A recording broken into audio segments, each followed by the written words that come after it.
Red Nation, are we here? The best show for Chicago sports. Yeah. What's good?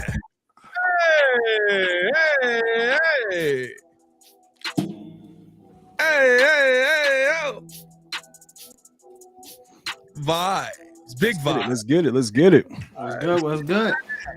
How y'all feeling, y'all? It's your boy, Pat the Designer, back at it again. Appreciate you guys for tuning in and rocking with us for another episode of the Windy City Breeze Sports Talk Daily. This is the pod, the weekly pod that drops over on iTunes, Spotify, all that good stuff, man. On today's episode, we got to talk about the Bears' looming decision. They have a huge decision to make here. Should they trade the number one pick in the draft before free agency? Also, got to talk about the quarterback situation around the NFL, man. We got Derek Carr signing with the Saints. What does that mean for the Bears? We got Aaron Rodgers. Where the heck's he going? Nobody knows. Is he still in the darkness? No, he's out. He's out of the dark. Who cares? It's Rodgers at this point. I've never wanted a player to retire so bad in my life. Like, good Lord. Like, dog, what? You're not even worth the drama at this point.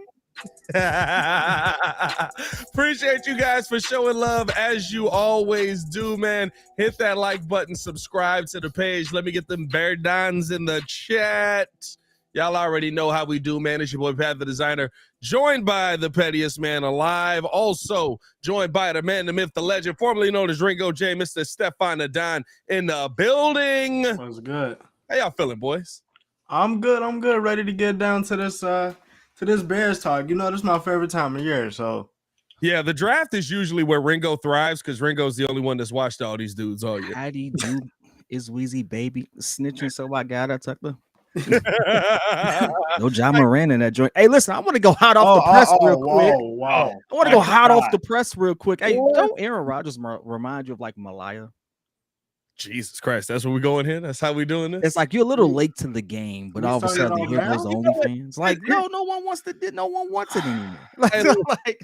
So let's do a little rapid fire, right? Because me and Kid we were sitting here trying to come up with a list of things to talk about, and there's so much sports news that dropped today. So let's start this thing off. First off, appreciate everybody for tuning in and rocking with us. Hit that like button if you haven't done so. Let's just get some rapid fire thoughts on this mug right here, man. Aaron Rodgers signing. Calvin Ridley is back, boys. How y'all feel about Calvin Ridley being back? That's just a plus for Trevor Lawrence to continue to keep doing what he's doing with Doug Peterson. You bet that was a steal. Everybody else forget he was on the team.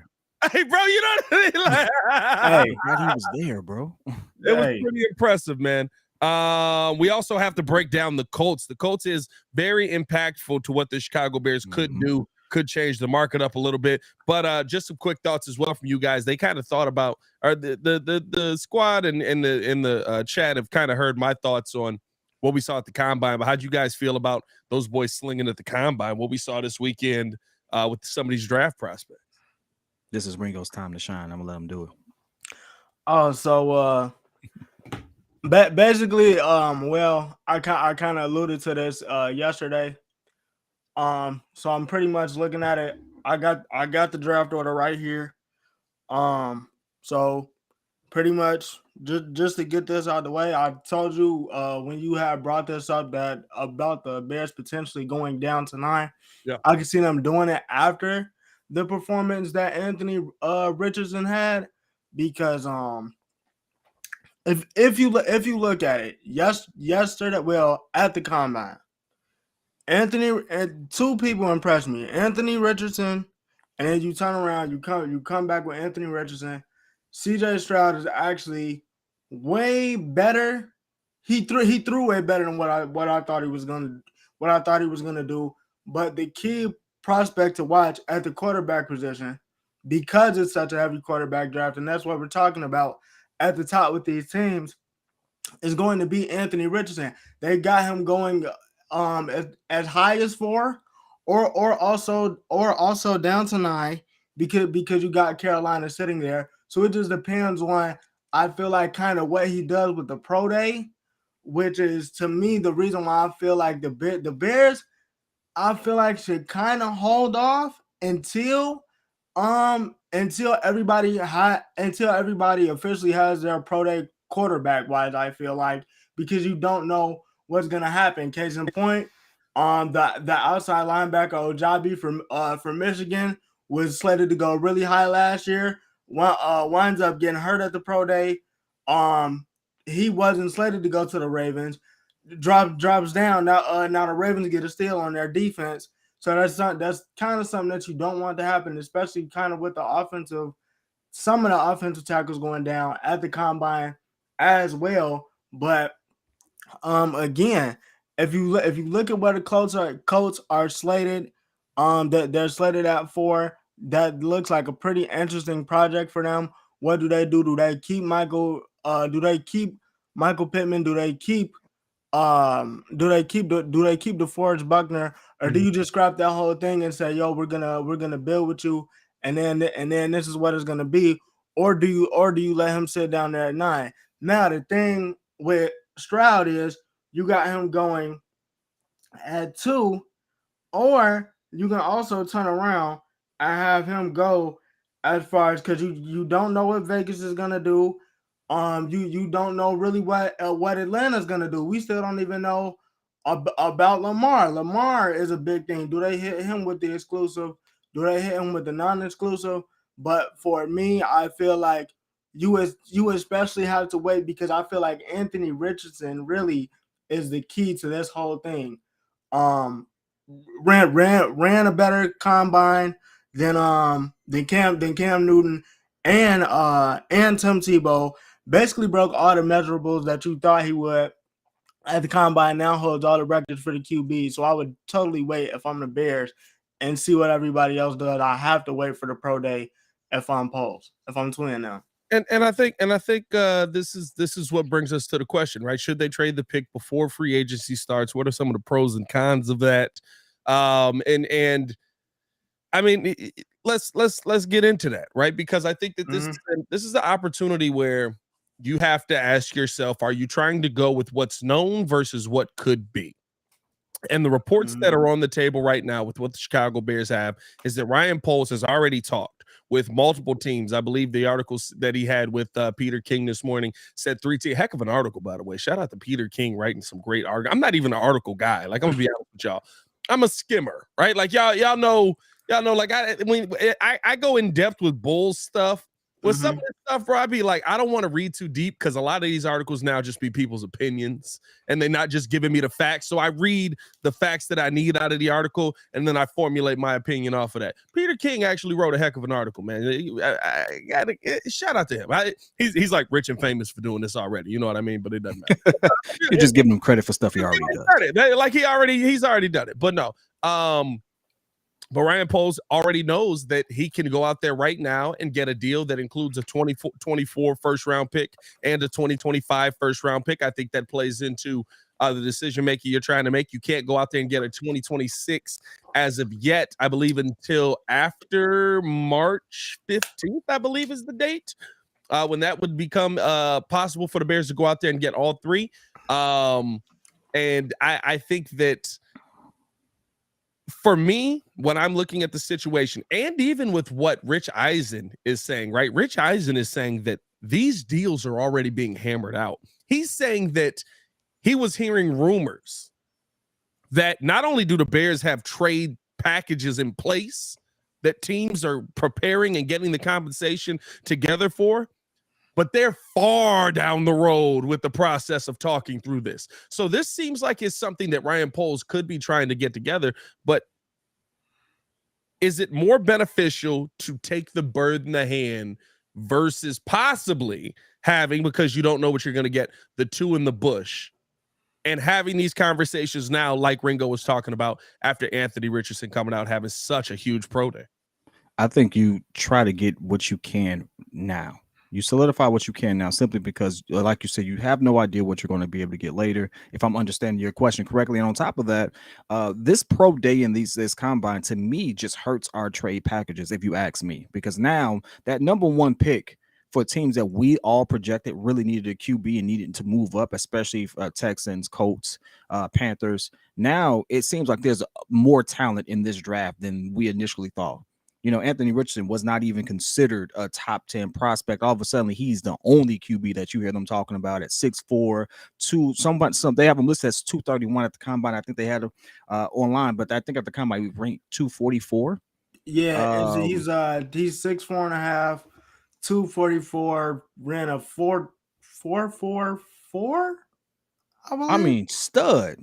Yeah, like you have to understand that's Cam Newton's stature. I'm gonna say this. What Pat McAfee be saying? He's a guy out here. He's a guy. I'm gonna say this just before you keep going. The only questions really you really have to go and look at his previous games, because the only questions are really about him throwing the football, and really he actually has way better footwork than people actually give him credit for. I told Pat yesterday, I seen him throw they spotted the ball at the 5. He threw the ball all the way from the 5 to the other 26. He got it. So it's like if they hold in on that, he's a project that if these teams are really serious about trading up, to your point, if they're serious about training it up, and now you see how these prospects are actually, working out. We went from there's only really 2 QBs in this draft, so now there being potentially 4.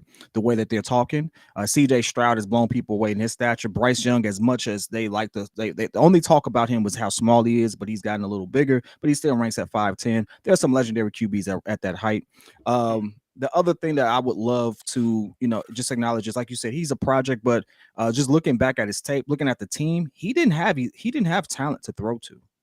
So a lot of the questions around if he can throw the ball, if he can sling it, stuff like that, you don't really know. But ironically, that sounds very similar to a situation the Bears themselves are in. Like Justin Fields didn't have talent, but we have faith that he can do it.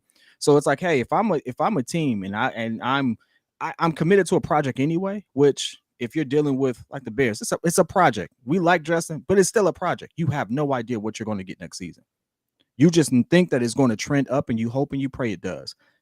I don't see any reason for a lot of these teams to trade up at this point. They don't have the same pressures they once did a week ago, because now it's like, hey, if I'm the Colts, I got 2 prospects that I potentially like, and I know Chicago ain't taking one. And I know if anyone trades up, they might take Bryce Young. CJ Stroud is there. Is someone going to take Arizona's spot? Because I'm at 4. Well, I think that's the thing, right? The fact that here's the one thing we do know: teams want to trade up. They do want to trade up. I give you that. Ryan Poles already is saying that he has these deals in place, but I think there's 2 things right with the Anthony Richardson. Good, y'all see me had a stroke right there, hey, bro. Situation. You good? Hey, I'm good. I'm still breathing. I think there's 2 things with the Anthony Richardson situation that do change things a little bit. I think it might take the Colts out of that, but also I don't think that that's 100% guarantee, right? Because here's the thing with Anthony Richardson: the Colts have a team that is ready to win.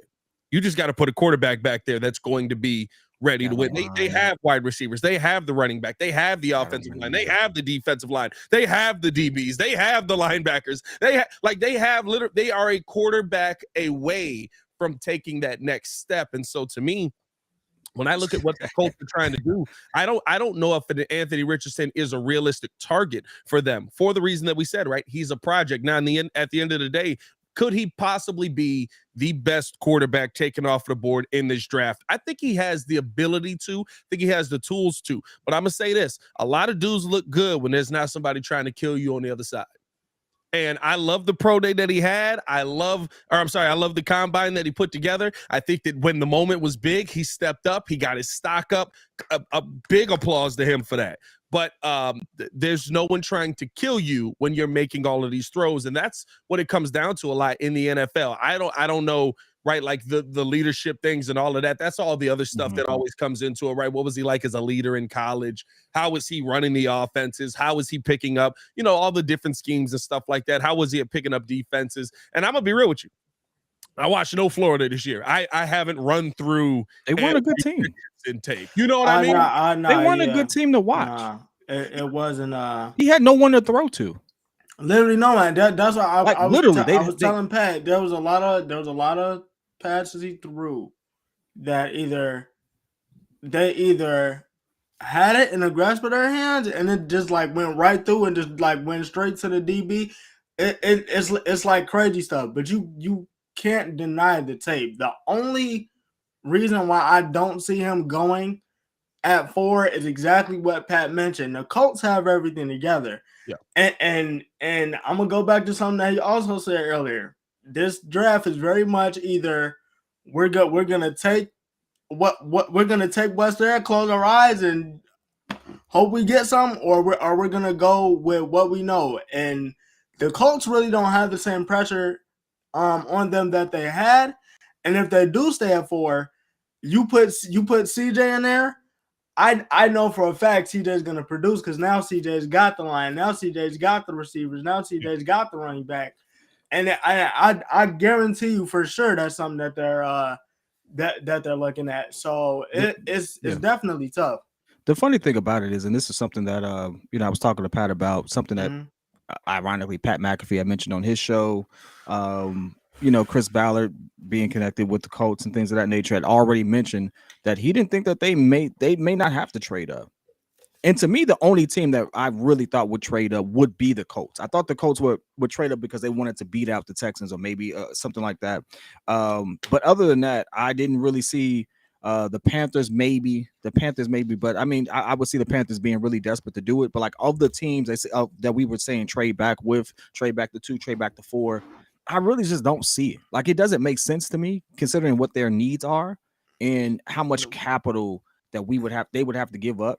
Mind you, I want the Bears to get as much as possible. Let's just be realistic here. But I also want them to, like, it has to make sense. I'm not that guy that's going to be on Twitter with the trade package that has 5 first-round picks and 2 players. Like, I don't know who comes up with that trash, but, like, please stop it. Like, I've seen somebody literally put in, like, A-list receiver, and 3 picks. I'm like, dude, there's nobody in the draft worth that. But I think here's the thing, right? It depends on what that team is, right? Like, I don't know if the Panthers are moving that, and I was big on Burns. I thought Burns might be a player they might move. I'm hearing a lot more now that he's probably not going anywhere.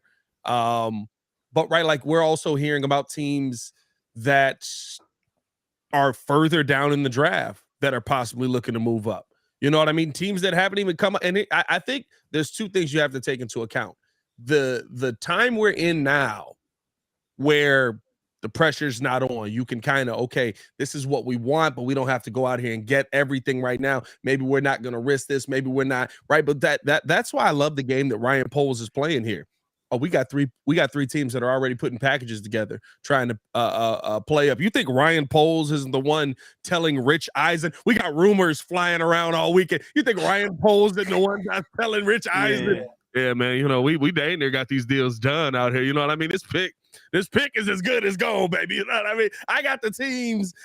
It came out the same day. First off, shout out to Poles. He's doing a heck of a job. He's playing the game well. It came out the same day. And so I think the thing is, right, like for me with what Ryan Poles is doing here is you're just making this more interesting to the teams that right now don't feel the pressure. The teams that right now are like, we don't really need a quarterback here going forward. We kind of just going to sit right like Seattle signing Geno Smith to his contract today. $105 million for Geno over the next 3 years. Shout out to Geno. There's a lot of quarterbacks that are going to be moving around in the draft before the draft here, right when free agency gets started. Where's Aaron Rodgers going? Derek Carr. Yeah, I'm on the Derek Carr trade. Derek Carr giving a big FU to the Raiders, saying, "Hey, you want to trade me and try to get some capital?" No, I'm going to veto that. Here's my $105 million over $150 million over $400 million guaranteed a week later. How about that? Yeah, I love that. I don't like the Raiders at all for sure. And I think the funny thing about all of that is that's the one person that kid just continually moves the goalpost for, and it isn't even. We're gonna keep moving that bad boy until y'all realize that man has 6 coaches in 9 years. Hey, and still put up better numbers than some of your fake. He put up better numbers than any QB that walked in a Bears jersey. That's all I'm saying. That man is 16. That man is 16 games under 500. Bro, Time out. They can go. You say that about football because guess what? I don't remember it only being like if Tom Brady failed and you knew Tom Brady showed up, you'd be like, Tom ain't got no help. Bro, this Like, man he had only him, had bro. you This only man can mention a been few had seasons weapons, where though. he absolutely had everything clicking, and then even then it was like, God dang, now John Gruden is in there for racist comments and stuff like that. Like, and they still get to the playoffs. Like, come on now. Hey, Like, listen, be for real. Right, bro. listen. He I can love. go 0 for I 16, love. and he's still gonna say Hey, he Derek gonna Carr move wasn't the goalposts. problem. Hey, remember Hey. all kid wanted to see. I can't wait to see. I saw what he looks Devontae Adams still put up Devontae Adams 1,500 yards. Hey, you know, 1,500. you know the That problem with Devontae that, Adams though? had the second best season of his career. Hey, this man had 3 games where he had 1 catch. I know Aaron wasn't gonna Thank let you, that Steve-O. happen. When he had weapons, his line sucked. It's kind of hard to throw when you're on your back. Hey, man. Somebody catch it. Like, it's kind of hard when you're on your back, though. That's all I'm saying. Josh that's the Jacobs pause was the moment, top too. But running back anyway, this year, like, bro. it's kind of hard to sit there and get Hey, that listen. feel out. All I'm saying Josh is, Jacobs, like, what do you do with hey, Devontae hey, Adams? they Devontae was Adams had fine the this second year. best season of his career. Hey, all I'm gonna say is this: he don't Boom. move. How about that? He don't move the goalpost this much for a quarterback For that nobody plays for a else. team He that ain't even moving this much for Mitch. He don't move a goalpost for a quarterback that plays for a team that he likes. I do. Oh no, I moved the goalpost for Justin, but then we get to those points where we have like a bunch of people on our channel who I love. I love everybody who supports us. Thank you for supporting us. But come on, y'all. Y'all put Justin Fields over Lamar Jackson before he even had a moment. Like, come on. Like, we gotta be better. We can be fans and be realistic at the same time. Y'all made Justin Fields a top 15 QB in the league. How? Justin Fields technically made Justin Fields the top 15 QB in the league with his QBR and with his Justin Fields in the top 15 QB with 14 other QBs in his back pocket. How you fit 14 QBs in his back pocket? That don't It's a bar. Don't worry about it. It's provocative. It gets the people going. Why'd you go with that bar? I don't know. Anyway, they don't even have pockets on the field. Anyway. Yeah, they do. They think they be tucking the towel in. Huh? They got Dog, back you don't pockets have on their jerseys. that thing ain't in a pocket. They tuck it in their waistband. No, they also have pockets, my boy. No, they got pockets. They have back pockets on their what's the name? Yeah, I think they got back pockets on the pants. I don't remember them, but I'm not looking at their butt to find out if they got back pockets. Anyway. Well, here's the thing, right? Here's the thing. So just to kind of bring this topic to a cclose, because we'll sit here and jump all around on it. He said, did you practice that bar? Practice that bar, Steve. Here's the thing that to kind of close the topic out, right? Like, to me, if a deal is available and you can absolutely get a haul, go get it. And I love the thing that Ryan Poles said in that interview as well. There was a bunch of quotes in there when he was talking to Peter King, but the thing that he said most, if people want this pick now, you're going to pay a premium, which tells me that he knows that the day of, there's going to be some capital sent his way. There's gonna be franchise changing capital sent his way. And so if you're gonna get this guy now, I think that is the deals that you have seen some of these people put out there where it includes a premier receiver and draft capital, because that means the team has basically said, hey, I realize that we need this quarterback to go out there and win, and I'm willing to move heaven and earth to go get him. Now, that may not be the Colts, because maybe they become enamored with Anthony Richardson and they believe that he's the guy that's going to get them to the next level, and they think we pair him with Pittman, we pair him with the running game here, the offensive line, give him weapons, give him tight end target, all of this, right? And he's going to take off his rookie year. Don't they got Alec Pierce too? Yeah, they got Alex Pierce as well. Hey, I'm gonna say this: could have had the opportunity to be a stud, but just Matt Ryan didn't get it to him. Just my gut feeling. I think it's gonna be Arizona, bro. I think Arizona. I think it's gonna be Arizona. I do not think Arizona likes Kyler.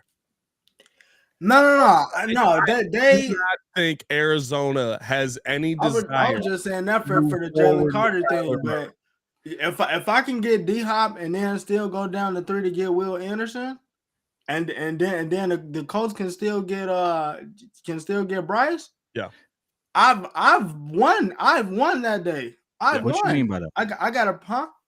What you mean by that? You think Arizona's gonna do what? Trade up? So Arizona's at 3. I trade down to 3. they're whatever you want to say. To me, the Cardinals will start with Kyler. So I'm trading down to 3. Cardinals go to 1. Jalen Carter's first pick. They got their guy. Texans either CJ Stroud or Bryce Young. Take your pick. After that turns around. That gives me D-Hop. Yeah. Will Anderson, which again, another stud. And again, me personally, I already told y'all I like Jalen Carter, but I'm going with what I know. Will Anderson been the best defensive player in college football for the last 3 years. Ain't no denying that. I'm taking him. That gives me a weapon on the outside to pair Mooney, and that also gives me Anderson on the edge who could play 4 positions.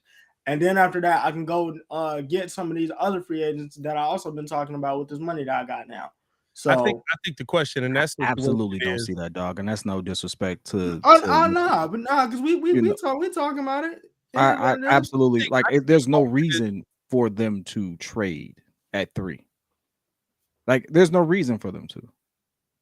Like, as much as they don't like Kyler. Well, Green Bay ain't like Aaron Rodgers for the last couple of years. I mean, he's the best he's saying to trade up and get Jalen Carter. Because they need a defensive tackle. That's all they've been talking about is defensive tackle. But I think Jalen Carter will be there for them at 3. Jalen Carter. I don't see that. First of all, Carter hurt himself. Whoever Ryan Poles tries to trade with will be a team that wants a quarterback. Mm-hmm. Yeah. And I'm gonna be honest with you, as much as I love the D-Hop situation, I would absolutely be in on it. You do lose some draft capital in that. I didn't think that we were in a position when I made my D-Hop video to be getting 2 to 3 years worth of first round picks out of a team. I love D-Hop. Y'all know I told y'all when D-Hop's on the field, to me, D-Hop is the best wide receiver in the NFL, bar none. He only fear God. I think that best bar ever. Fam, how you tear a man ACL basically in his career and then say, I fear God? Like, what, bro? Like, what? You said God did this to him? Like, relax, D-Hop. But I think that in that situation, right, you don't get the same amount of draft capital. You don't get the years of picks because I'm sending you D-Hop. So to me, I think that the best situation for the Chicago Bears would actually be to avoid, if you have teams that are willing to send you a 2024 first and a 2025 first. I think we need to understand how huge that is, though. A team is going to possibly send you 3 years worth of draft capital for quarterbacks in this draft that we all have basically said, if he goes to the right situation, he's going to be all right. But most of these mugs that are trying to get these dudes ain't the right situation. We basically got one team that's the right situation. I know, yeah, but see, the thing about that is that's the only for sure thing that we really know. I think it's weird because on one hand, like I said what I said, but then like you also have it where like, okay, even if like Jalen Carter or Will Anderson don't go top 3, it's like, are the Bears gonna trade down? And then, like, you know, Will Anderson still be there at a 7 or 8. Like I said, even Atlanta, even Atlanta to me, yeah. You know, with the exclusive, non-exclusive thing that's going on with the Ravens, I think it's 45 for the exclusive, 32 for the non-exclusive. But I still get those. Exclusive. Yeah, but I still get those 2 first-round picks possibly.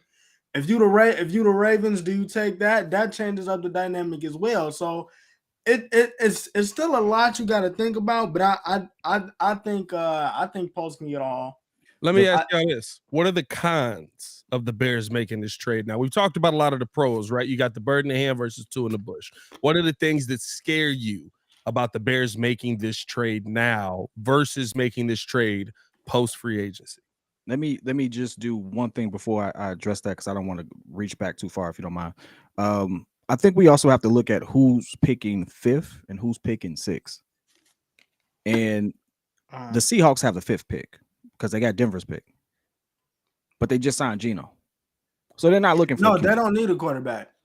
Hey, They're going defense. There's It's a Pete Carroll. whole issue. Pete Carroll's going defense all the way.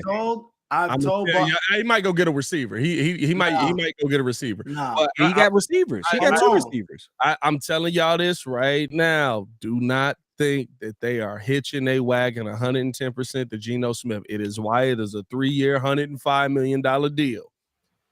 Don't think that quarterback is out of the question for them. I'm not ruling it completely out the question, but looking at the personnel and looking at who it is, Pete sees a good defensive player. Oh, he wants that. Yeah, bro. He wants that. I'm comfortable with my receiving core. I'm comfortable with my QB who listens to me. Apparently, like they get that's worked out. That understory is working well for Geno. I hope he keeps it rolling. There's no reason for them to make a move this particular season, this particular draft for a QB. There's absolutely no reason to just go all out for it. I can see them making a move for defensive players. There's for me, that's Anderson or Carter, and I think Pete Carroll will be that type of person to roll that dice on that. The sixth is the Lions. And the one thing about the Lions is their record was poor, but Goff was swinging that thing. Like, hey, he was launching that peel, and he had a decent season. And on top of that, they just couldn't stop nobody. So a team that's going to go defense, those two teams there. So if we trade back, I can see a lot of those defensive picks that we wanted, at least the ones that we wanted as being entitled to be in Chicago, we won't have. Because the teams that really don't need QBs immediately afterwards need someone on defense. Lions need defense like they need air at this point. Like, come on now. How many times did we see them put up 30-something points and be like, God damn, they ain't stopped other teams. This is the thing, and I've said this about both teams, and I'll start with the Lions. Your only pass rusher right now is Aiden Hutchinson. They got no problems on offense. The Lions did have a winning record, but I mean, it's like you put Aiden Hutchinson with the Carter, like that right there is a problem. Just pairing him up with Anderson alone is a problem. And then to go to the Pete Carroll point, that was already a ready-made defense to begin with, and you got to remember. For as good as Seattle's defense was last year, Jamal Adams didn't play. So now you bring Jamal Adams in with Jalen Carter. You still got the two tackles. You got a clamp and Tariq Woolen, who I'm not gonna say he should have got defensive rookie of the year, but I wouldn't have been mad if he would have got it. That's definitely gonna be a problem. So if I'm answering your question directly, that's the con for me. Like, we trade back to, let's say, 9 because Carolina really needs a QB. Right. The Saints already got their QB. They signed Derek Carr. The Eagles, their pick is even going to the Eagles. They got their QB. They're hitching their wagon to Hurts. They just got left the Super Bowl. So if we trade back to 9, there's 2 or 3 teams I could absolutely see picking the players that we want and for defense. Now, honestly, that just leaves us open for offense, which I think all of Ryan Poe's for early picks should be the best offensive line, offensive tackle player available.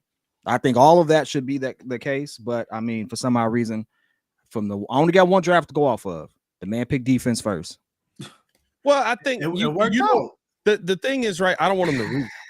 I mean, I don't want you to reach either. And I think that's the most important thing. And I do think I agree with you, right? Like the con to me is, if you wait till the draft, I feel like you're being reactionary in the draft off of free agency. And free agency is a spot that doesn't often work. Free agency is a spot that you're usually overpaying to go out there and get a piece.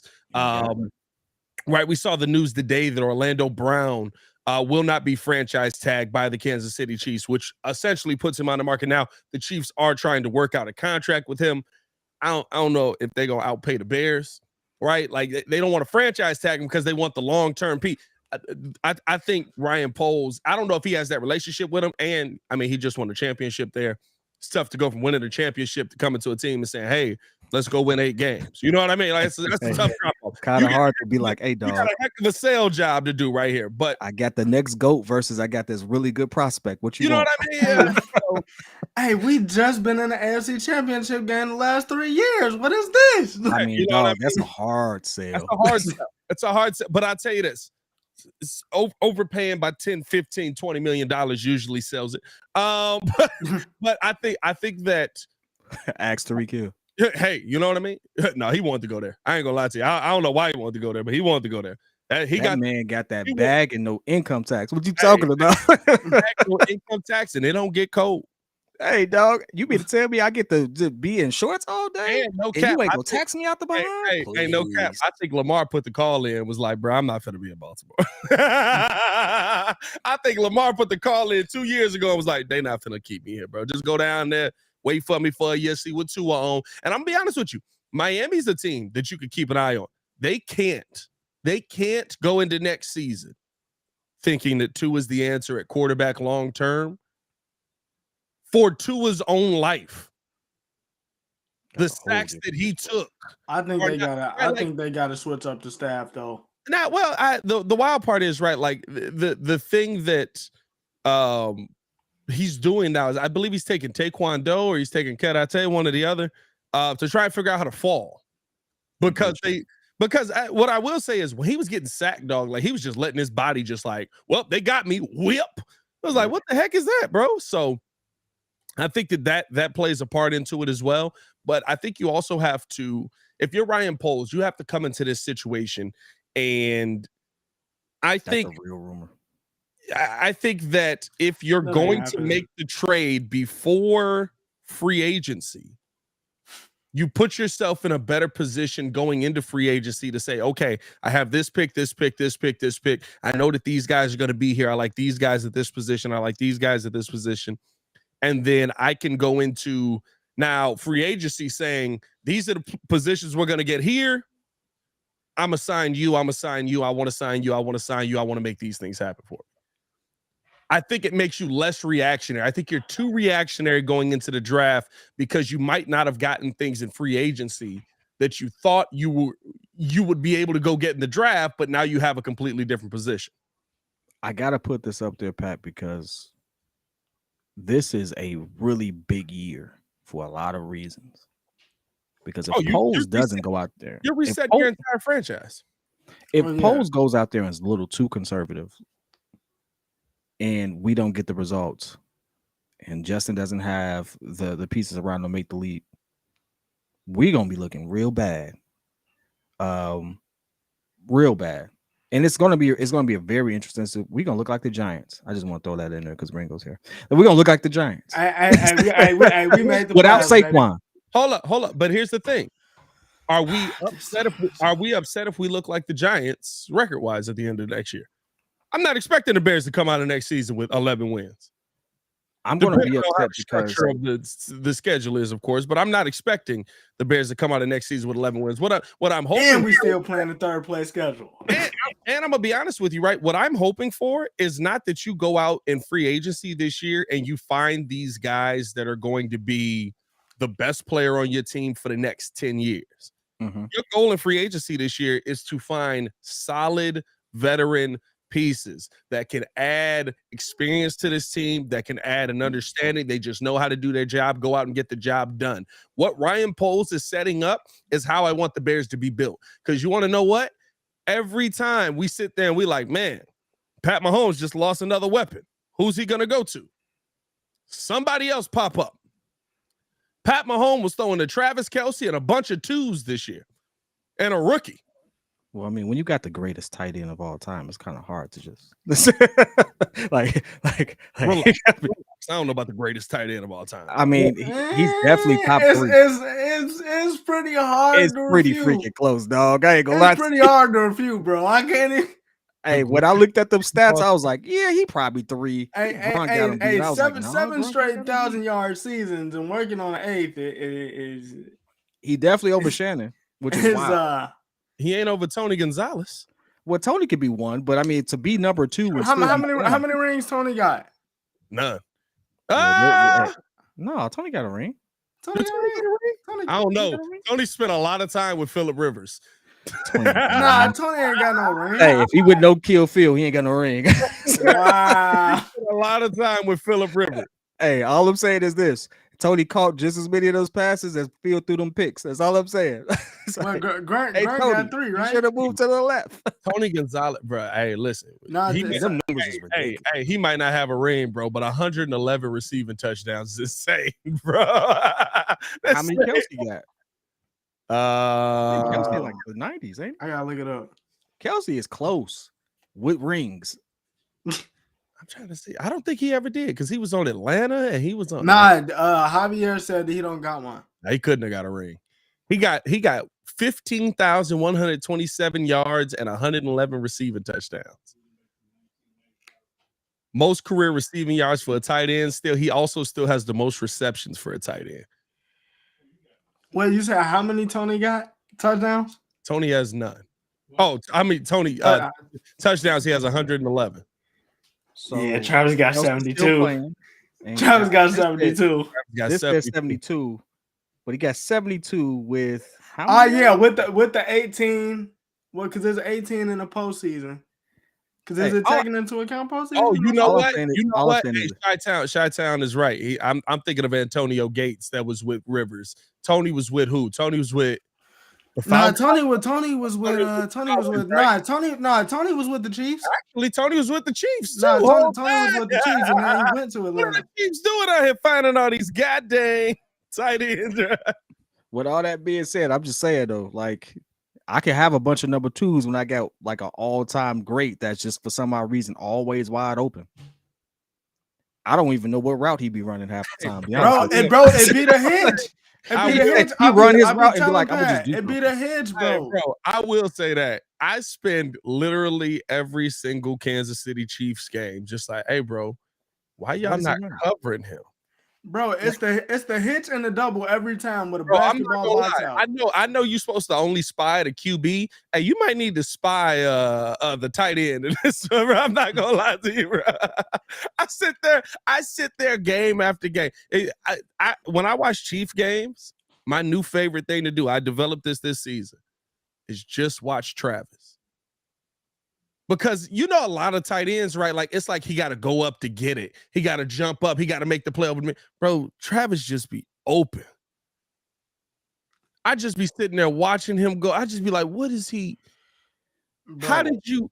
he be There's a boxing level legs out, bro. of confident ignorance that he has, and he actually kind of explained something to that effect when he had Patrick Mahomes on his show, where he'll run the end of his route and then he'll just say, just find a way to give him an angle. Hey, him and his brother podcast is good too.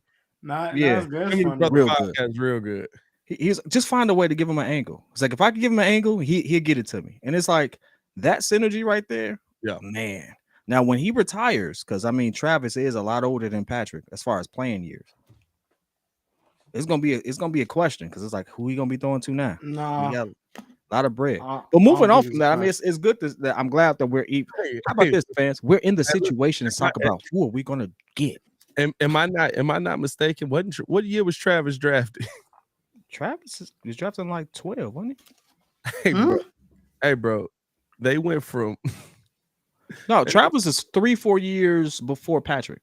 He was 3-4 years before Patrick, for sure. So Patrick is 17, right? 17. Hey, bro, they went from Travis Kelce. They went from Tony Gonzalez to Travis Kelce. And went from Alex Smith to Patrick Mahomes. Hey, bro, yeah, he was drafted in 2013. 2013, okay. talk about a franchise that just know what they're doing. I just pray that the Bears are able to figure it out on that level, man. Appreciate you guys for tuning in to show love. Hit that like button if you have not done so. If you're listening on the podcast, I appreciate the love over there as well. The other thing I did, if you want to. You said well, the other thing I did want to touch on was what was it? Hold on, I gotta look at our conversations here. There was one more thing football wise. And we can't shift to basketball because I think the top of the conversation is the one thing that we all need to talk about. Because this boy about to mess up a bad. Let's just shift to basketball because it's nothing else. I was gonna talk about Aaron Rodgers and where he goes and how that's gonna affect the Bears, but I'm gonna be honest with you, bro. They all not in our division. Bro, I don't think anybody cares for real, bro. The Packers don't want that man, bro. That's another Rich Eisen rumor that he heard. He said he was hearing that the entire time. He said the Packers don't care what Aaron's answer is at this point. They don't want him. They just don't want to break him up. They don't have a guy behind him that they feel can step in there. That's on The them. interesting thing is, I think they have the 16th pick in the draft. So if they don't feel like they have the guy, there's 2 other QBs who may not make it, may not get picked in the because I'm gonna tell you right now. I'm gonna be honest with you. I think every NFC team is looking at the Packers right now, and they're like, "Hey, bro, I'm not helping y'all. Deal with it. Deal with it." Oh, hey, listen. Oh God, you know what the funny thing is? I wouldn't even want him in a Bears jersey. Nah, bro, because the situation is toxic. Nah, this is Aaron Rodgers at MVP. Aaron weird too. You know what I mean? Like he was doing like the farewell to the Bears, but he was throwing it up like that with the haircut. Like it was like, come on, Aaron. Like you gotta calm down. There, dog. Yes, yeah. Nah, he did that, bro. Yeah, he definitely did, bro. You've never seen that?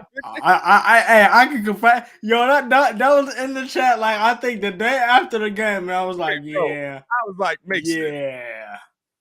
Yeah. That's interesting right there. Yeah, I wouldn't want him here at all. I think it's just a toxic situation. Like if he goes to the Jets, my question is like, would he actually care enough? And Pat was talking about this yesterday about getting with the process, falling in love with the process. Will he fall in love with the process enough to be like, yo, Garrett, I need you to rock with me before we get into training camp this year. Elijah, I need you to rock with me before we get into training camp this year. Stuff like that matters, and I feel like he's on the point where it's legitimately like, yo, I'm Aaron. It's you finna get 30-6 from me this year. We may win the division. Aaron put up 30 in like what 2-3 seasons. But it's still Aaron. But that's the level he operating on. It's still Aaron Rodgers. You know, like he still feel he can go out and play the MVP. I'll give Aaron credit. I'll give him a little bit of an olive branch. I forgot he was playing with a broken thumb all season last year. I completely forgot about that. I heard that today, and I was like, he did break his thumb, didn't he?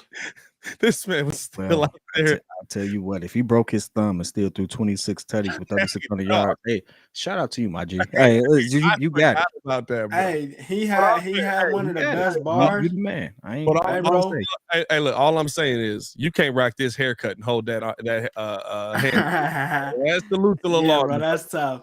You can't pair those two together there, dog. But he had one of the best bars ever, bro. He said, hey, my down years are some of y'all favorite quarterbacks' best years. Greatest years. Hey, look, all Bears fans was just like, ouch. You know, the funny thing is, when did he become a pest? Like, why don't we treat him like Kevin Durant when Kevin Durant says, I'm Kevin Durant? Like, when did Aaron become a pest? Like the off-season stuff. Let's just put this into full context. And this is a Bears channel for the most part. We don't really care. But let's just honestly say this: he's literally the most. He's the most accurate QB in history. QB in NFL history. For sure. He has the right to sit there and say, "I'm Aaron Rodgers." He's a Super Bowl champ. He's only one though. That's my knock on him. It's only one for as good as he supposedly is. Yep. Or good as he is, I can't even say supposedly. Them numbers is hard to beat. Yeah. Anyway, but I'm just saying, like, hey, I'm just saying. No, I get you. Like, when did he become like him going off to a cave in a retreat? Like he off. The season is over. Why do I need to know where he's going? Why do I care where he's going? Because it's Aaron Rodgers. They need news. But here's the thing, right? No, but here's the thing. It's because, and here's the thing. It's the reason the Packers haven't pressured him. The Packers said they wanted their answer by free agency so that they could make moves and do what they needed to do. But, which is fair, and they haven't bugged Aaron about it at all. But the thing is, right, Aaron, when you leave the season saying you don't know what your future holds, you're holding the franchise hostage. And the franchise is trying to make moves, but they need to figure out if the biggest move they need to make is you. Like he's a major move. You get big draft capital back for trading away a guy like Aaron Rodgers. You get players back possibly for trading away a guy like Aaron Rodgers. And guess what? The New York Jets are trying to hump the Packers' legs so hard to get Aaron Rodgers out of there, like a puppy in heat. You know what I mean? Did you hear the lie?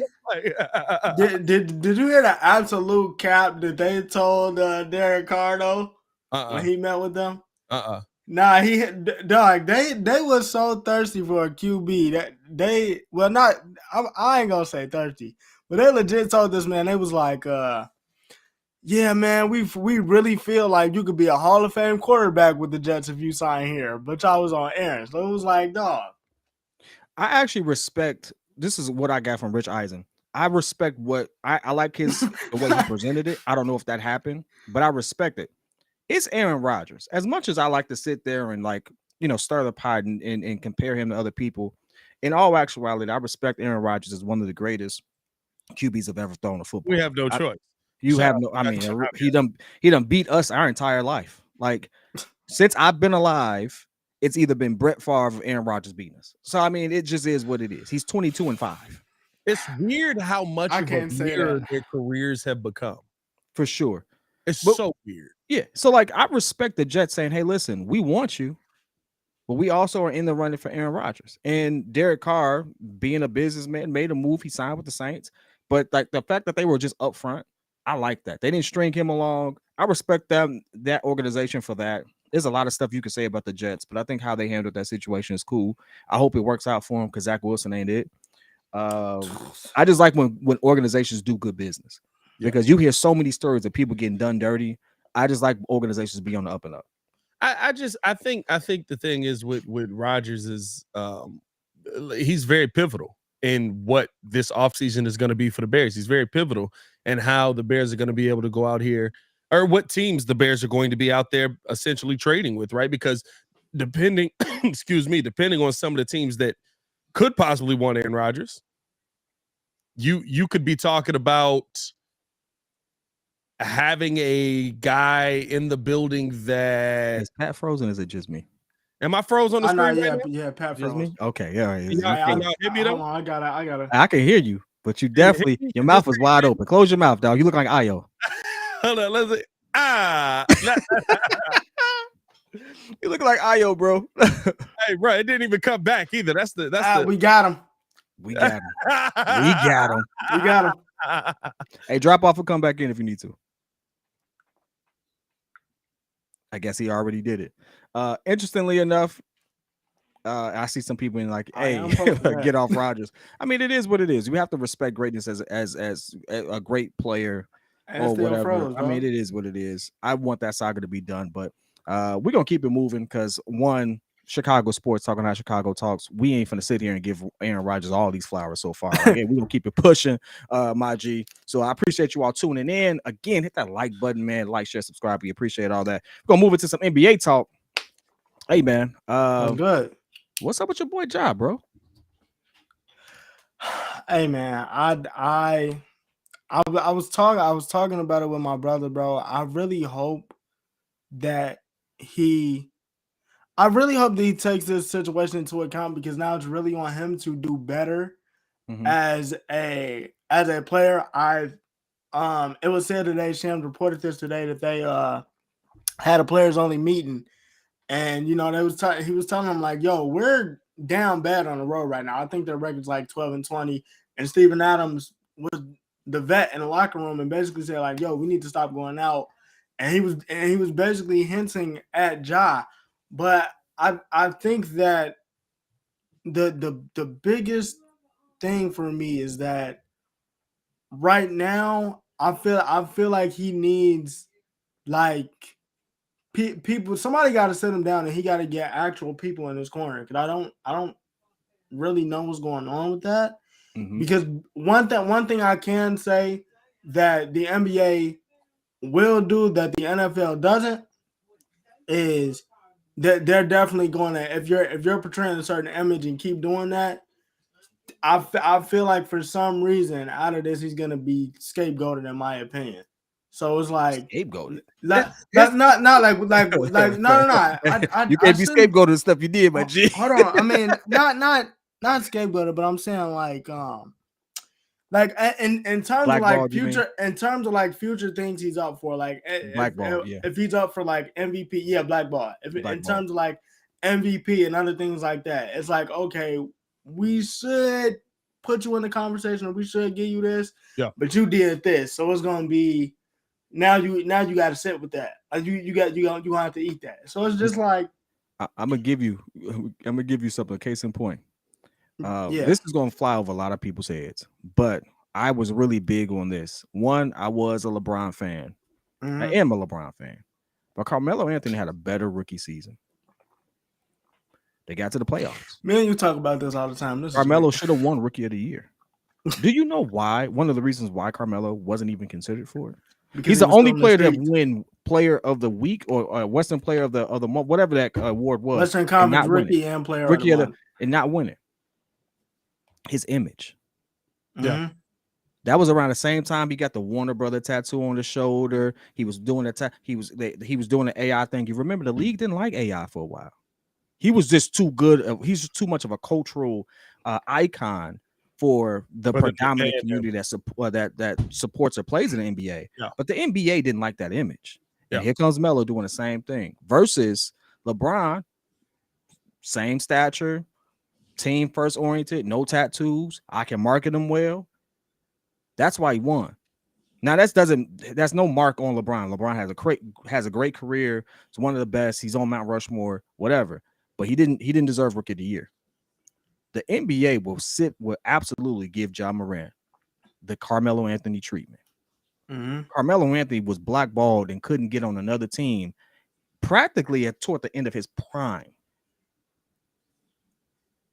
If you think that Ja Morant won't have those same issues if he doesn't clean this up, you're a fool.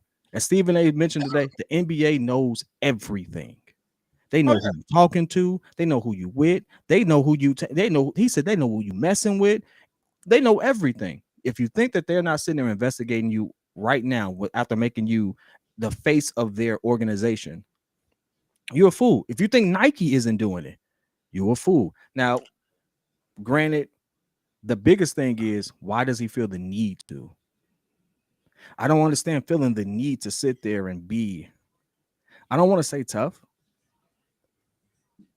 No, it's why do you feel the need to be tough? Like you have the ability to take care of your kids. Do you know how much the average person wishes to be in that situation? I don't have to worry about providing for my daughter's daughter. Can I ask a question? Just real quick. Go for it. Is it this whole thing about like, okay, he got money, but like I'm still trying to show my hood, like I'm still trying to show my hood that I'm like that, or I'm on. They're like I feel like that's my question with that. I feel like that's where it kind of comes from, that I'm trying to show them that I'm still down, even though I got this bread, so they don't feel like I forgot about them, because I can't take everybody with me. A lot of times when people are from the suburbs or they're from different areas where it's a nicer area and they're trying to prove that they're tough, when you get the means to do that, and Waka was talking about this actually on Shannon Sharp podcast. Was it Waka or Akon? One of them.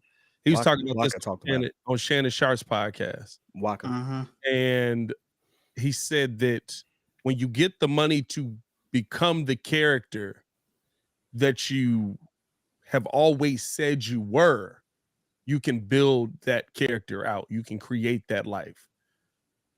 I think that is very important to be brought out in a situation like this, that he's trying to portray the bad guy role. He's trying to be the bad guy in the NBA. He's never shied away from that role. He's come into the league talking. He's one of the highest IQ. He's not stupid. He's one of the highest IQ players in the NBA right now. Many players have said this about Ja Morant. Everybody. He is literally, but he's trying to portray we're going to be the underdog. he's trying to take on what the vibe of Memphis is to the court. And by doing that, I feel like it has bled into going off the court. I've been to Memphis. I've been around Memphis. My homie Trub is from Memphis. Y'all know what Memphis can bring. The Memphis streets ain't no joke. Memphis Yeah, I mean, it's a smaller version of Chicago, which means that the danger and the crime is just all in these certain areas. It feels like a worse Atlanta too, if I'm being honest. The Memphis streets ain't no joke, and I think that the thing is here, right? Like it's very much in a way, to me, it seems like a very much Heath Ledger type of situation where he became the Joker, but he had to go so deep into the character he couldn't get out. Yeah. That's what it feels like for me. Now, this is just me speculating, right? Like, this is just me. I don't know why he's doing these things. I don't know. And here's the thing as well. I know a lot of suburban dudes that wouldn't have a problem doing a lot of the things that people from the city think they can do. So I'm not saying because he's from the suburbs, he's not this tough guy. He's not this person. He's portrayed. I don't know Ja. I have no real insight into Ja's life. But I think that the thing. What? Hey, man. Yeah. I'm with you 110%. You speak it facts. I mean, of all the languages you chose to speak, it was facts today, right? But the moment that you sat there and the moment you sit there and you see 230 million come across the screen, any screen. No, that's where I was at. Hey, at that point, I'm gonna tell you what just happened. You see that gun that he had? That is now a Bible. You see that? Hey, you see those Timbs and baggy pants? I am wearing a tailored suit. I'm not changing one. You know what I am? I'm staying out the way. Yeah, but you know what? And here's the thing that I will say, right? It's too many kids who've been in those situations. Like Jason Tatum is from St. Louis. St. Louis is a bad spot. Yeah. I don't see Jason Tatum doing it. Kevin Garnett. Damian I don't Lillard. remember. Kevin Garnett got into some smoke. Kevin Garnett, but he's had a good head on his shoulders though. And what I will say is Kevin Garnett had people around him tell him to stop effing up. No, he had to learn that. He had to have those moments. Kevin Garnett had that moment, but he had it young. He was talking about it on his podcast where he got an opportunity in high school to run against Scotty. Yeah. He messed the run up. He messed the run up. He messed the run up. He was young, messing around. He was playing against Scotty. They got into it. Scotty knock it down. You ain't this, you ain't that, you ain't. He said, he come down, boom, turn around, hit him with the bump, fade away, jay it in his face, bow. You ain't this. They get this close. Kevin push him. Everybody in the city stand up. Kevin calm everything down, but then after that, everybody, hey, yo, we out. Mugs are realizing you can't mess up the money. And so he had that moment young. The one thing I'll say about Ja Morant, maybe he ain't had that moment. You know what? I can't give you that. You want to know why I can't give you that? Because his daddy's at every game. I ain't never seen such a hood dude with his daddy right there. I'm sorry. I can't do it. So now this becomes a bigger conversation. What is T. Morant doing? And what are you doing that shows you can sit there and see your son effing up a legendary bag? But you at every game courtside. No. This is a whole community situation now. It ain't I'm young because his dad is there. His dad is in his life. And we all know dads being in your life changes things. Makes a big difference. Big difference. Guess what? He don't get that pass. Sometimes we just got to admit that people do dumb stuff for dumb reasons. It ain't just because he's young. Yeah. He want to be something he not. You not that. And it's okay not to be that. Yeah. In fact, you shouldn't even want to be that. You're not. There's no need for it. Take care of your family. Get out the way. Because people who will love to be in your spot. All I'm saying is this. He has no excuse. Young is not an excuse with your daddy right there every game. But that means both of y'all messed up. Both of y'all need to go to counseling and get some math right. Because I'm going to attack your parenthood at that point. Because what is you doing? Yeah, I can't do that. Pat, you wouldn't sit there, let Ari sit there and do some stuff like that. And you right there. But I'm also taking into account me with my dad in my life at 22 years old. I ain't had millions of dollars in my pocket. And it was still stuff. See my your dad right now. 230 million, you got a gun? Pat, come here. No, for sure. What you doing? Yo, I can see your daddy reaching out and just pulling your soul out. Dog, ain't happening. I ain't trying to hear that, dog. I'm with you 110%. But what I'm saying is my dad gave me great advice at 22 years old. I ain't listened to it a lot of times. And I ain't had millions of dollars. He gave me advice that could have gave me more money. And I ain't had millions of dollars. You know what I mean? So I think that I can't sit here and just attack T. Morant and say you're not doing your job as a father. I don't know what he's doing as a father. And I'm not going to sit here and bash him. Maybe he did tell Ja, you got to stop doing this, bro. You got to get this together. Who you trying to be tough for? Who you having these moments for? All of this and all that. And Ja could be just 22 and hard-headed. And guess what? If you put yourself in those situations, how many we see these dudes on the streets all the time, 110%. Where their parents is at home, good parents, sitting there trying to do the best for their kids. They didn't put them in the best position they can, and these kids want to run to the streets. Oh, that hits home. Case in point, I got a little cousin right now that's in that situation.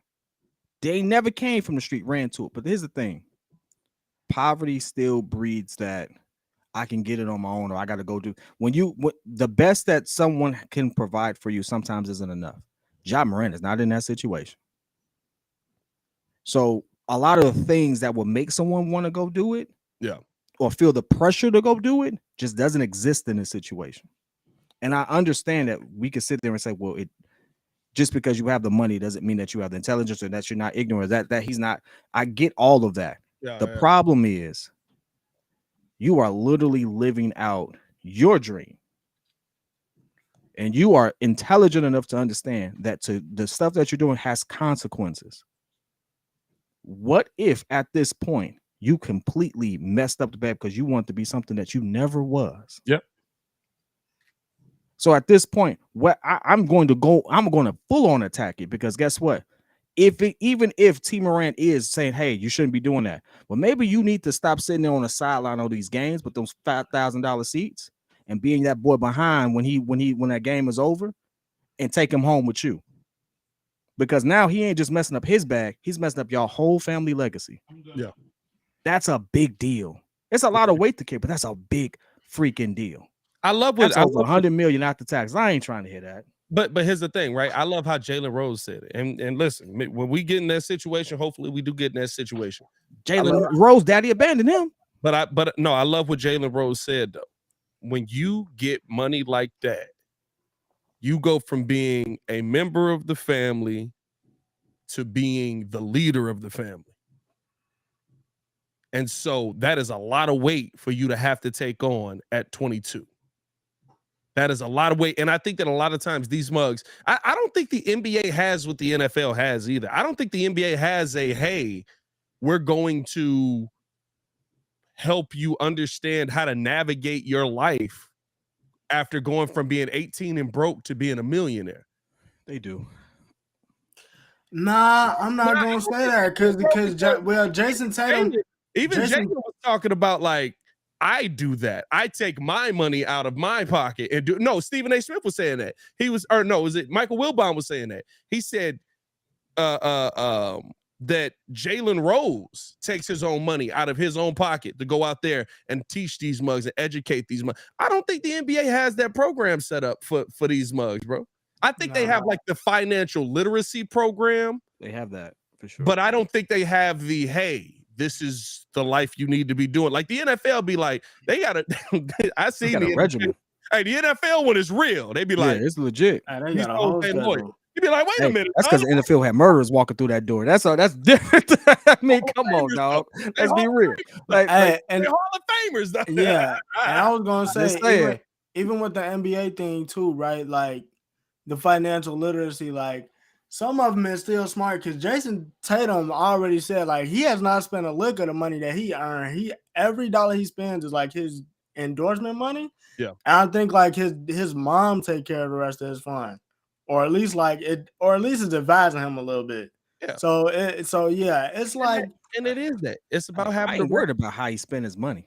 I'm worried about him messing up the opportunity. But even then, I'm pretty sure she's in his ear though.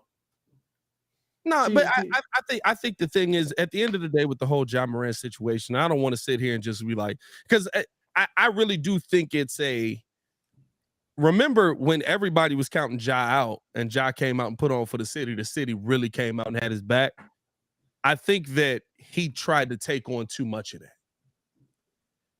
You have to know where to draw the lines at. you can take on the Memphis attitude. I love that he's done that. I love that he's ingratiated himself with the city. That don't mean you got to ride with them dudes. I've seen Dame come from worse situations, put on for Portland, be loyal to Portland. Dame, you can't tell me Dame don't give you the very street dude vibe. Hey, listen, that's a little different. Like, hey, you saw what y'all saw what Dame like Dame ain't have to do it. It's too many examples of people within his peer group that's not doing it for me just not to let it slide. I'm just saying, DeJounte Murray, that dude actually had. You go from the foster home. Come on, dog. Foster home. Look, if you ever spent the day in one of them joints, you know, I spent a week in one of them. It ain't a good situation. It ain't a good situation. All I'm saying is Portland, Memphis. Like we know. No, I get you. But like, there's hoods across America all the time. There's hoods across America. Like there's hoods across America everywhere. So at this point, it's like, dog, get your bread, get out the way. Yeah. And I ain't gonna lie to you. I love Steve-O said Pooh talking about Derrick Rose. I love that Derrick Rose finally just started speaking on a lot of the stuff that he actually was doing out here. On that podcast. I was like, yeah, heard that. Yeah, heard that. Oh, kids saw that. Yeah. Mm-hmm. You know what I mean? Big Sam used to hem people up for Pooh all the time. You came too close trying to mess with what they got. You was getting beat before you even got a chance to. I would still remember he held me upside down as a 5th grader. Don't ask me why, because I don't remember why. But I just remember, like, hey, you couldn't touch him. Yeah. They guarded him since grammar school at Beasley, 53rd and State. Mm-hmm. You couldn't mess with that kid. Yeah. So it's like, hey, he needs to get some people like that, because I can't, you ain't gonna tell me that at the time that Pooh came out, Chicago was just getting into that drill war. You can't tell me Chicago wasn't a rougher Memphis. Oh no, I agree with you, and I think the thing is right, and that's what I'm saying. There has to be the lines. Derrick Rose, like if you saw Derrick on the court, you would never know where Derrick really came from.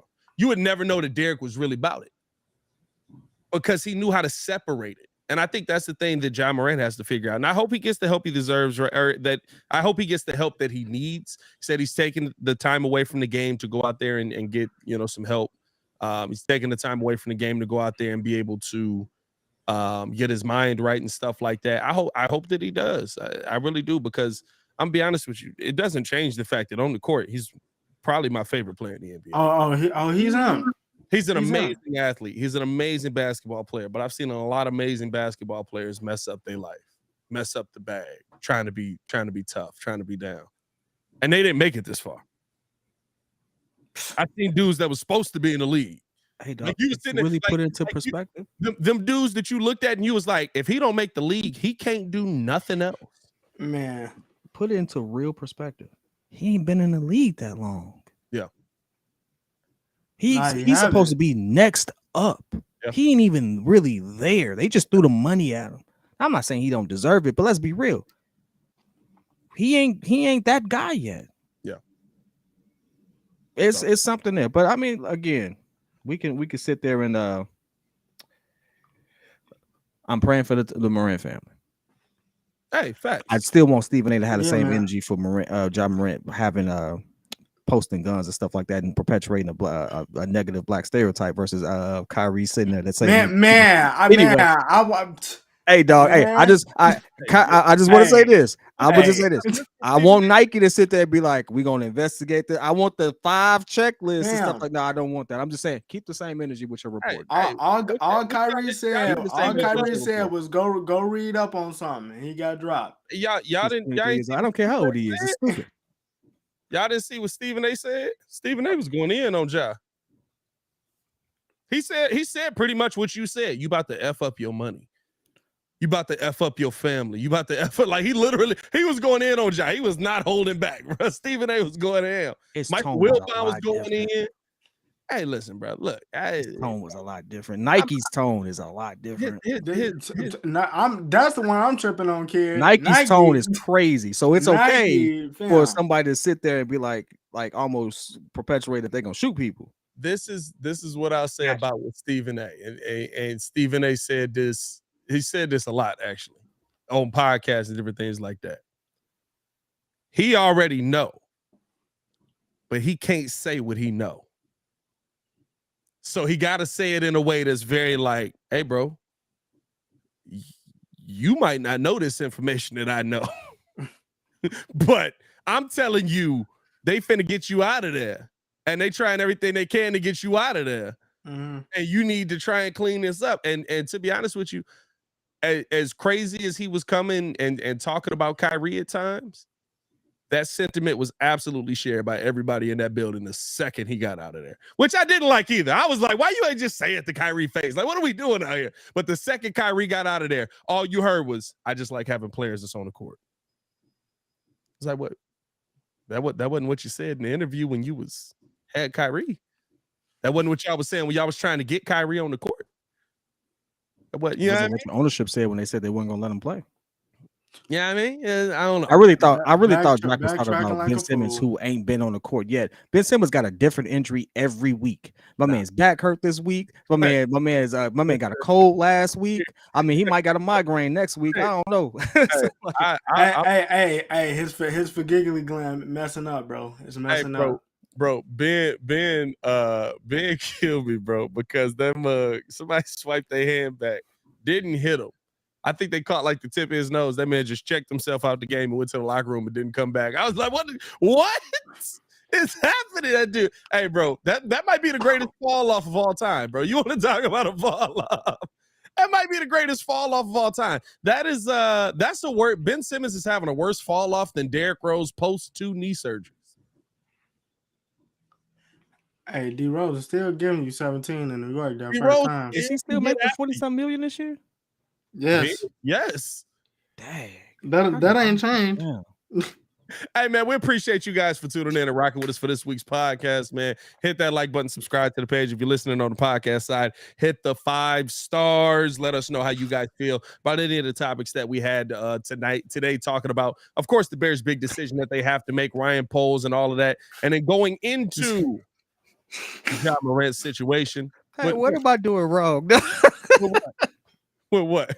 Oh, what am I doing wrong that I can't just check out of $47 million and still get paid? What am I doing wrong? Hey, you know what we did wrong? We were too old by the time they was like, you could travel. Hey, for real. Oh, God.